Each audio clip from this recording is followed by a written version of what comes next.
What is going on, guys? Today is a new day, obviously, because it's another day. Well, actually, technically it's Wednesday, 12 o'clock in the morning, because I just got out of work. But we got some new goodies for the Legacy. Got a Moroso oil pan and pickup tube. Pretty nice quality stuff. Really nice welds, to be quite honest, around the pickup tube. And I really like this baffling on the inside of the pan. That's kind of why I went with the Moroso one. It's also got, I don't know if this is for like an oil temp gauge or what, but there's that port right there we can use. And then it's pretty decent quality for the price, to be quite honest. Not bad stuff at all. Can't complain. But I really like the size of the pickup tube. That's why I went with it. I mean, it's pretty thick, especially compared to even like the Killer B setup.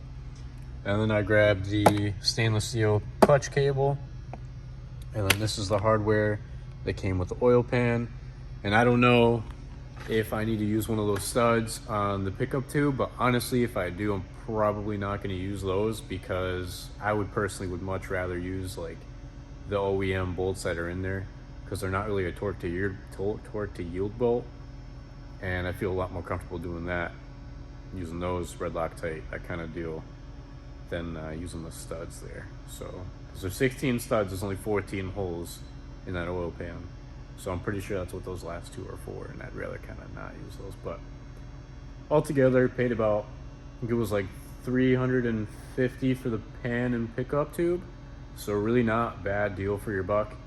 Yeah, you could buy the Killer B one. I think right now it was like $550, $600 for the pan and pickup tube, and I think it came with a baffle. But you know, I'm not made of a crap ton of money, so this is a good option for me. We also got all of the remaining hardware for the rear suspension for the Forester, so that's what we'll be doing a video on tonight. So we got the Jesus bolts here, the two lateral link bolts. I've got new subframe hardware here because I wanted to put new stuff in instead of just reusing the old stuff. This is for the front sway bar because those bolts are freaking smoked. And then on top of that, still need to get more parts for this, obviously. I mean, it's been a project. Definitely one of our first biggest ones here. So, I mean, it's been a little bit of a learning process, no doubt. But with COVID and everything being back ordered so long, I mean, he ordered a header in like July, and it just finally came in now. He got the big tube Perrin header because he went with the Perrin rotated kit. So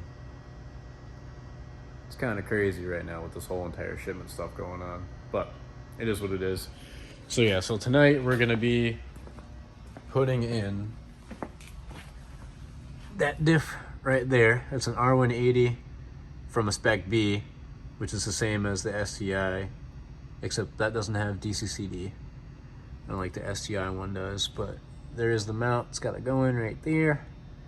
Sway bar bolts and all this stuff are gonna go in, because I'll be able to finally put in those lateral arms. And then I can put the axles in at the same time. And then I can run the e-brake cables probably tonight as well, so that way all that stuff's out of the way, which will be great. So let me get started and set up and situated. I'll do a little time lapse for you guys. I'm basically putting the diff in.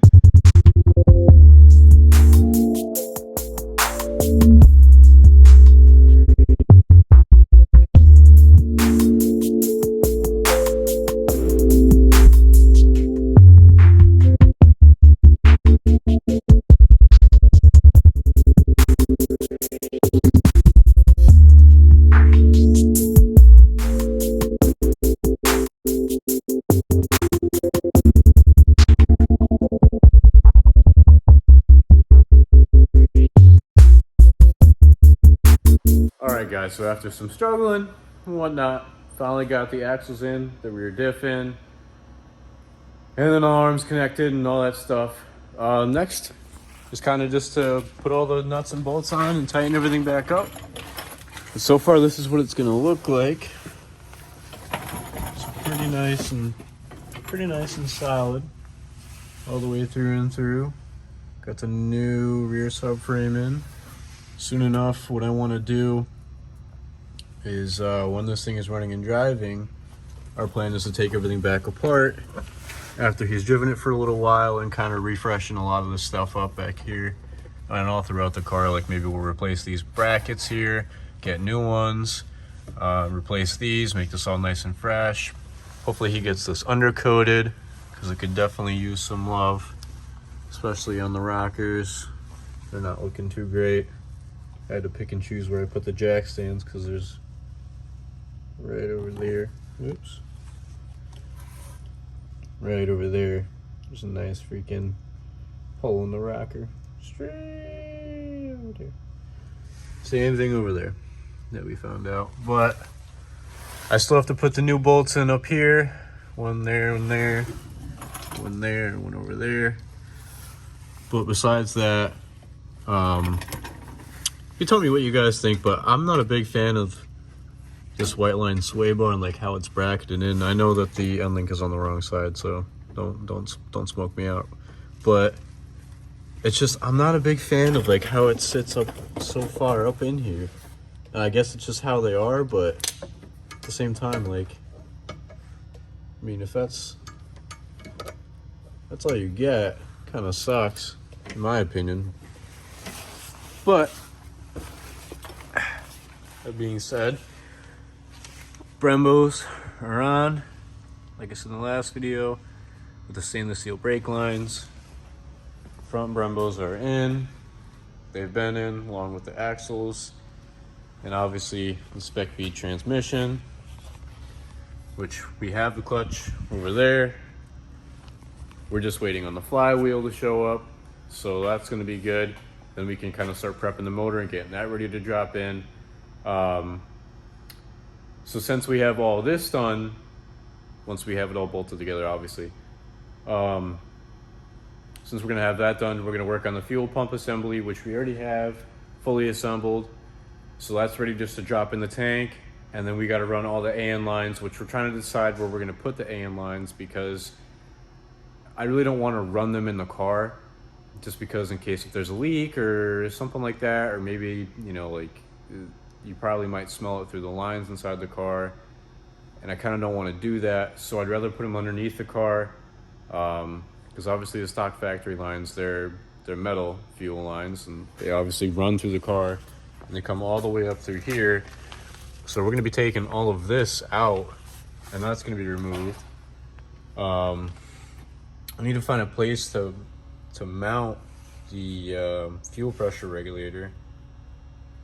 So that'll be interesting, because that is all the way over here. So there's this whole setup that I gotta figure out where we're gonna mount it. Not very sure yet.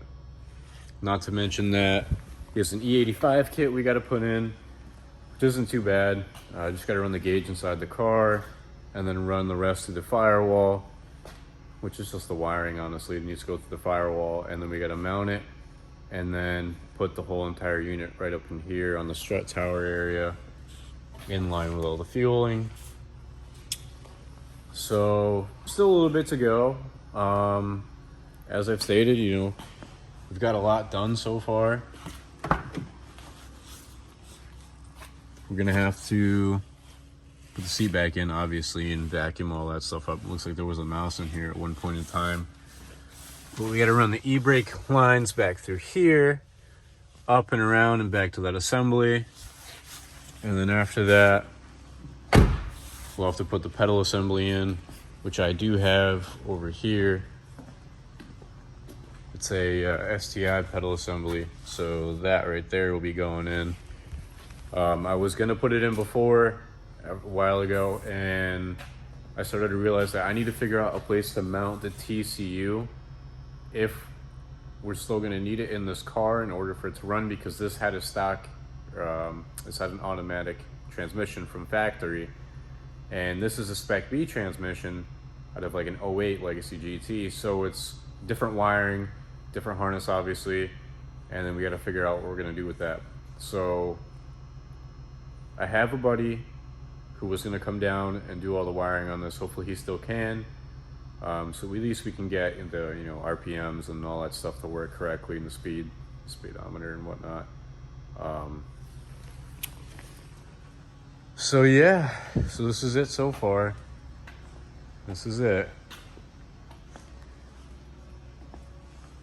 This rotated kit looks pretty sick. I really love how this looks. That's gonna make some serious power. Let me just look at that wheel. Yes. The AMS manifold, we got that to fit just right. A little bit dirty, because you know my dirty hand's nice. With the nice IAG fuel rails, 1700cc injectors. And this nice new rear frame setup. And I must have not known, but I think those STI axles, I'm not sure, but when I put them in, and you saw it in the video, I was trying to like spin them around to make sure everything was meshing correctly.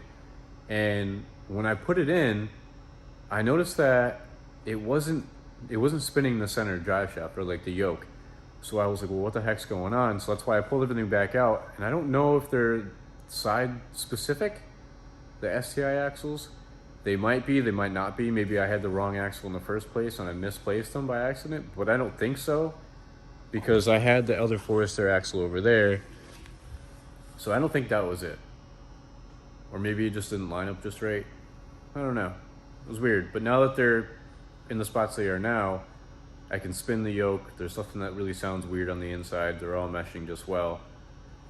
So I don't know. You guys tell me. Maybe I'm missing something. Maybe that is something that is a thing. I don't know. But anyways, like, comment, subscribe. Stay tuned for more content. I'm going to have stuff on the install probably tomorrow on this clutch line. I'll do a little review on that, see if it actually makes a difference. I only have a stock or an Excetti OEM kit because I would much rather have a lighter clutch while I'm racing on the track rather than a heavy clutch. That's a lot more aggressive and harder for me to focus and just shift. Sounds weird, I know, but that's just me for now. While I still get comfortable with the car, while I still get acclimated to more racing style kind of driving. I'm pretty excited for next season. So yeah, stay tuned, like, comment, subscribe. Catch you in the next video. Peace.